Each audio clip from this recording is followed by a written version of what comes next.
یہ اعلان ایک منعقدہ تقریب میں کیا گیا جس میں زونل کونسلرز اور سیاسی مذہبی جماعتوں کے ساتھ مل کر چلنے پر اتفاق کیا گیا۔ تفصیلات دیکھتے ہیں تنویر ارشاد کی اس رپورٹ میں۔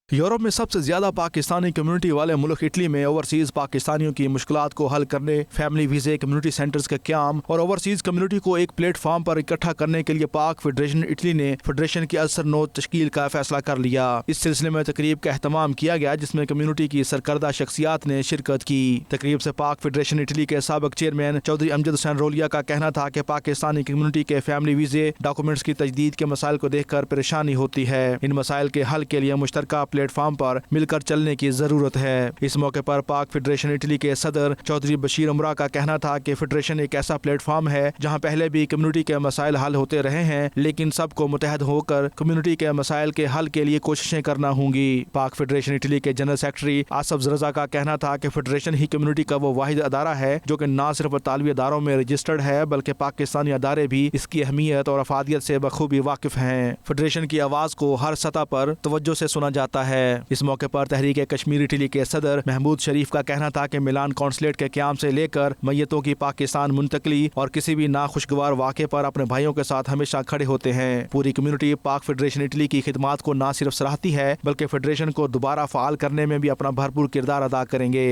جیسا کہ آپ سب کے علم ہے کہ آج پاک فیڈریشن کے سارے جو مطلب یہاں موجود تھے، کمیونٹی کی وہ شخصیات جو پاک فیڈریشن کے اس نظام کو آگے لے کر جانا چاہتی ہیں، الحمدللہ وہ ساری موجود تھی۔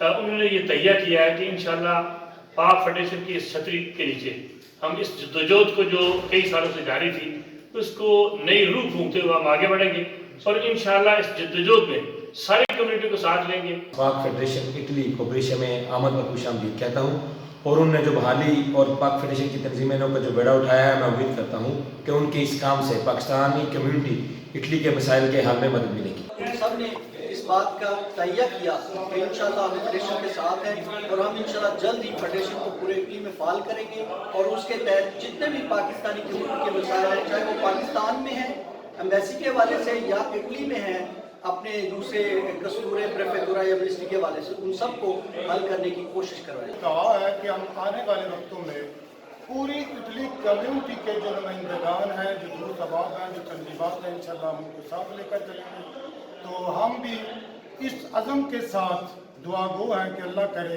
کہ ہم اس پاک فیڈریشن کو جو ہمارے پاکستانیوں کے لیے اور پاکستانی قوم کے لیے فائدہ مند ثابت ہو سکتی ہے، ہم اس کو کامیاب کریں۔ اس موقع پر بریشیا سے نو منتخب زونل کونسلرز، سپورٹس بورڈ، سیاسی اور سماجی تنظیموں نے بھی فیڈریشن کو فعال کرنے اور فیڈریشن کے اکابرین پر اپنے بھرپور اعتماد کا اظہار کیا۔ تنویر ارشاد، 92 نیوز، اٹلی۔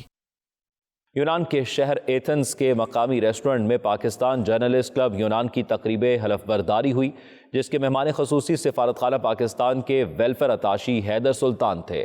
تقریب میں پاکستانی کمیونٹی کی نمایاں سیاسی اور سماجی شخصیات نے بھرپور شرکت کی۔ تفصیلات کے لیے دیکھتے ہیں شاہد احمد شاہد کی یہ رپورٹ۔ پاکستان جرنلسٹ کلب یونان رجسٹر کے زیر اہتمام ایتھنز کے مقامی ریسٹورنٹ میں حلف برداری کی پروقار تقریب کا انعقاد کیا گیا۔ تقریب کے مہمان خصوصی سفارت خانہ پاکستان یونان سے حیدر سلطان تھے۔ تقریب میں نو منتخب عہدیداروں نے حلف اٹھایا جن میں ارشاد احمد بٹ صدر، جنرل سیکرٹری سید اشیر حیدر، سینئر نائب صدر بدر منیر سندھو، نائب صدر چودھری ظفر ساہی اور مرزا رفاقت حسین نے اپنے عہدوں کا حلف اٹھایا۔ تقریب سے خطاب کرتے ہوئے ویلفیئر اتاشی حیدر سلطان نے کہا کہ یونان میں صحافی برادری پاکستانی کمیونٹی کے ہر مسائل کو بہت اچھے طریقے سے اجاگر کر رہی ہے۔ جرنلسٹ کا میرے خیال میں جو آپ لوگ، میں چاہوں گا کہ آپ لوگ اس پہ ضرور غور کریں کہ نہ صرف پاکستانیوں کو پاکستان کے بارے میں آگاہ کریں بلکہ گریک معاشرے کو پاکستان کے بارے میں آگاہ کریں، گریک لوگوں کو پاکستان کے بارے میں آگاہ کریں۔ تو یہ وہ نیا کردار ہے جو اب میں سمجھتا ہوں کہ اگر جرنلسٹ کلب اس میں تھوڑا کمیونٹی کی مدد کرے تو یہ ایک بہت احسن اقدام ہے۔ میڈیا سے گفتگو کرتے ہوئے چودھری عتیق الرحمان، سید محمد جمیل شاہ، چودھری شبیر احمد دہامہ اور دوسری کمیونٹی اکابرین نے کہا کہ پاکستان جرنلسٹ کلب یونان کا واحد رجسٹر ادارہ ہے جس نے ماضی سے لے کر آج تک پاکستانی کمیونٹی کے ہر مسئلے پر آواز بلند کی ہے اور پاکستان کے ایوانوں تک کمیونٹی کے مسائل پہنچائے۔ پاکستان جرنلسٹ کلب یونان رجسٹرڈ کو آج میں دل کی اتھا گرائیوں سے مبارکباد دیتا ہوں، نئے عہدیداران کو اور یہ امید واثق رکھتا ہوں کہ وہ اپنی جو صلاحیت سے بھرپور جو ہے وہ اپنی ذمہ داری کو آسان طریقے سے نبھائیں گے.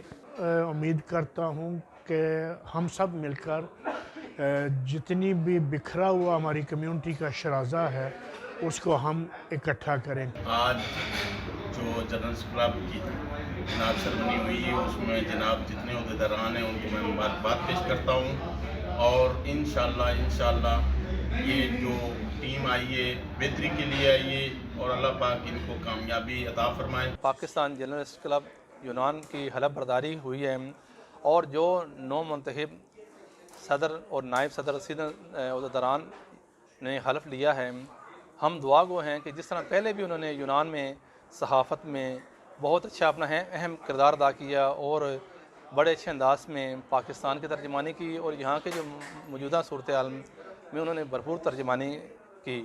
میں پاکستانی کرسچن کمیونٹی یونان کی صدر کے حیثیت سے مبارکباد پیش کرتا ہوں. آج اس کی حلف برداری ہوئی اور اس میں کمپنی نے پارٹیسپیٹ کی. میں بذات خود بھی تازہ موبائل کا بھی شکریہ ادا کرتا ہوں اور تمام عہدیداران کو برسات کی نئی کابینہ کو مبارکباد پیش کرتا ہوں اور امید ہے کہ ہم کمیونٹی کی اور ہمارے علاقے پاکستان جنرلز کلب کی حلف برداری کی تقریب تھی جس میں ہمارے تمام دوستوں نے حلف اٹھایا. ان سب کو مبارکباد پیش کرتے ہیں. خصوصی طور پر میں ارشاد بٹ صاحب کا سید شیرہ دل کا مشکور ہوں. انہوں نے ہمیں بھی انوائٹ کیا اور آج کی یہ پروقار تقریب ہر لحاظ سے ایک جس کو کہ ایک یادگار تھی. تقریب میں پاکستانی کمیونٹی کی سیاسی، سماجی اور کاروباری شخصیات کے علاوہ یونان بھر سے صحافی برادری نے شرکت کی جنہوں نے نو منتخب عہدیداروں کو مبارکباد بھی پیش کی. نیوز بلیٹن سے فی الوقت اتنا ہی. باخبر رہی دیکھتے رہیے 92 نیوز UK.